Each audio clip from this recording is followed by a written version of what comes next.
Hey guys, today on Project Freight Train, it's time for performance upgrades. Tuner and digital readout. You're not gonna wanna miss this one.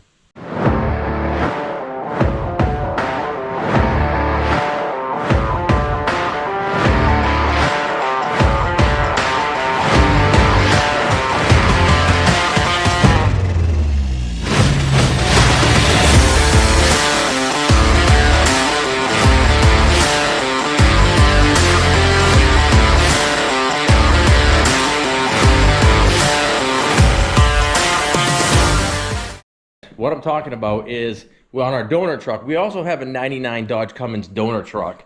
And that one had an older Van Akin, which I actually have the directions right here, I printed off. An old Van Akin plug-and-play tuner in it that just plugs in series. It's not adjustable, but you know what? It was on our donor truck, so it didn't cost us anything. And I believe this one is, yeah, it's a 60 horsepower tune and 167 foot-pounds of torque. Boom, just by plugging it in. So that's gonna make a pretty good upgrade. And we also got I think it's a Hypertech digital readout for inside the cab, so we can monitor our boost and everything, because we haven't been able to do that yet. So I think the big thing is, let me show you the tuner in the readout first. All right, this is what we got. This is the older Performance Technology Van Akin tuner. And I was able to find the directions for this thing online, and we already took it out of our donor truck. The only thing is, I believe one of the sensors on like the truck we're gonna put it on is a 2-wire, and this one's a 3. I can't remember. I do have to look that up and figure that out. So I think that's one mod we will have to make. But this just literally plugs in line with your ECM, and you find a nice place to mount this. This guy had it stuck on his fuse box, I believe. And then we Facebook Marketplace sourced this Edge, not a tuner. I think I can't remember the name of it, but it's an Edge digital readout essentially. We got a good buy on that as well, because again, this is our budget build, and if it wasn't for our sponsors, we wouldn't be able to do this. So with that being said, I think we all know what we got to try. Oh yeah, do you notice my shirt? Pretty cool, huh? 5.9, right? Anyway, what we got to try now is a burnout, because this truck won't do a burnout. It's in a stock form. Besides an intake, it actually doesn't even have an intake. Performance filter on it. It won't do a burnout. With the tuner in, will it? I don't know. So let me show you. All right, we're going to attempt a little burnout in this thing. Oh yeah, we have a 5-inch. If you've been watching the series, you know we have a 5-inch straight pipe, turbo back exhaust, and performance filter, but that's it.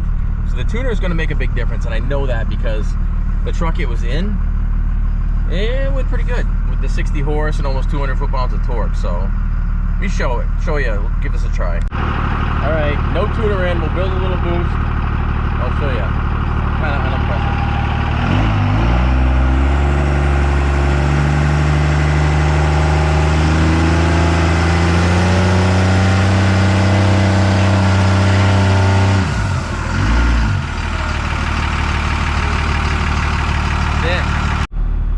All right, so as you can see, we're ready for some improvements. Let's get that tuner installed. All right, wiring up the Van Akin tuner. I say tuner, it basically plugs in series right in line with your injection pump. So it's super easy. You don't even need to disconnect the battery technically. Unplug your injection pump, obviously ignition off. This plugs in line with it, and then this plugs in line with your map sensor. However, there are 3 different types of map sensors on these trucks. And the truck I got this from is a 3-wire, and I believe our truck is a 2-wire. And normally, if this kit was new, it would come with 2 other connectors that you just simple change this out. We don't have that luxury because this is used. They don't even make this anymore. So I got to figure out how to convert this over. I think if we cut this back, we can figure it out to a 2-wire. So let me see what we've got going on under the hood of our truck. All right, we're working outside because, well, you know, shop's full. The injection pump is underneath the intake manifold, down under there, and the plug I believe we got to get to, if you see my fingertip right there, is right there. So you simply just pull this out of the way, this unplugged, that's your main harness right there, and the map sensor is on the back of the engine, way back. I'll have to get my flashlight, but it's right here. My finger's on it right now, and it is, I can confirm that it is a 2-wire map sensor. So we will have to figure that one out, which isn't a big deal, but we'll get that. It's not as simple as it could have been, but that's okay. Let me unplug it. All right, I had my dumb moment today. That gray the end of that gray sensor back there is a 2-wire. I thought that was the map sensor. I was dead wrong. They're all the versions. Yes, there's 3 different versions, but they're all 3-wire, and mine is a 3-wire, and it's right here. So, sorry, I didn't mean to confuse anybody, but it's the black 3-wire, which I believe is the same exact connector I have on that setup now. So I believe we plug in line with this connector, and in line with that connector right there, which I will also unplug and show you. And then we just plug in with the injection pump and the map sensor, route our wiring, and that part's done. All right, we got our Van Akin tuner right here. We're gonna mount it to the top of the fuse box, boom, which is basically just gonna be Velcro. We're gonna route the injection pump harness underneath here, as well as the map sensor, which was correct. And that's gonna go over here, and then we'll just clean up our wiring, and that is literally it. And then we're gonna go inside and put the digital readout, which is also plug and play off the OBD2, and we're ready for a test hit. Again, hopefully we get some wheel spin. All right, we got all of our wires plugged in and routed and cleaned up, which again, it's just plug and play. We gave the top of the fuse box a wipe down, and it is got Velcro on it, so we will put some new Velcro here to mount it.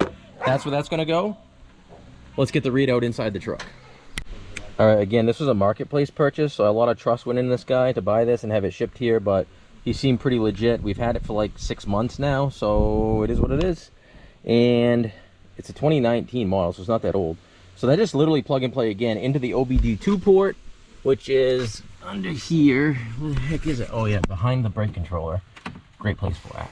Then we're gonna route it up over here, probably clean.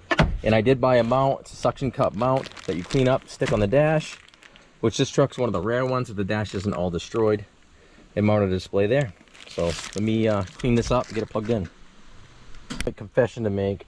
I was trying to run this cable neatly and discreetly so you wouldn't see it, like so, up in behind the dash, which turned out to be a nightmare and got caught under here. Rare find that this dash isn't all destroyed, so I was trying not to destroy it. However, the end of the HDMI cable got caught, and I continued to pull and destroyed the cable. So now we got a new cable. Let's do this again.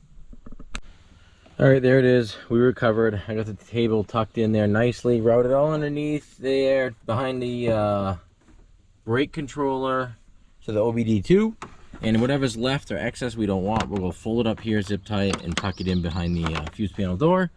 And we got ourselves a nice inexpensive eBay suction cup mount, again, for this budget build that we're gonna stick someplace right about there and get this thing, see how it looks. Take 2, tuner installed, do it.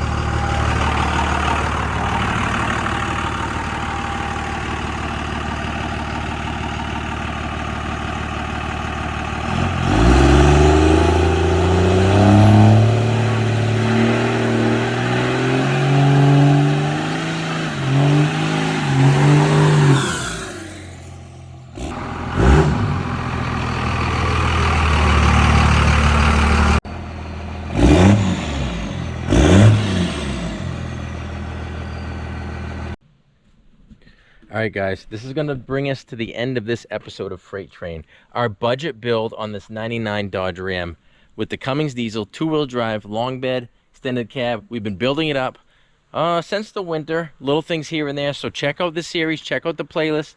Please give us a subscribe. We really appreciate it. Pretty simple install today. We got a nice digital Edge CTS tuner, not a tuner, sorry, digital display readout, so we can monitor everything that's going on from our Van Akin plug and play tuner, both used, both recycled on our budget build. So pretty happy. Thanks for watching. Flippin' Customized.